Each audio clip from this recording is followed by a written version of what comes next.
Emotional ഡിപ്പെൻഡൻസിനെ കുറിച്ച് എല്ലാവരും പറയാറുണ്ട്. ഇമോഷണൽ വിഡ്രോവലിനെ കുറിച്ച് അധികാരം പറയുന്നതായിട്ട് കേട്ടിട്ടില്ല.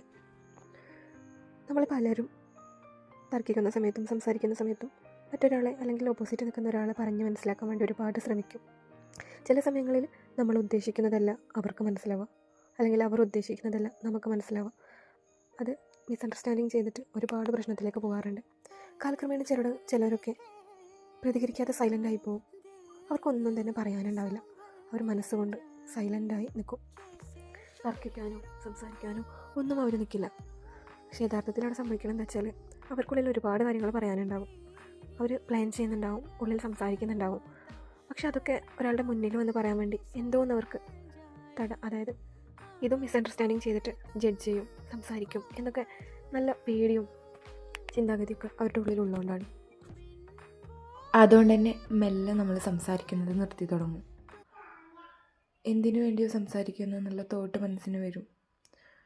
നമ്മൾ സൈലൻ്റ് ആകും. ചിലർ വിചാരിക്കും അവർക്ക് അഹങ്കാരമാണ്, ഭയങ്കര ദേഷ്യമാണ് എന്നൊക്കെ. പക്ഷെ അതൊന്നുമല്ല. യഥാർത്ഥത്തിൽ ഒരുതരം ഇമോഷണൽ എക്സ്യൂഷനാണ്.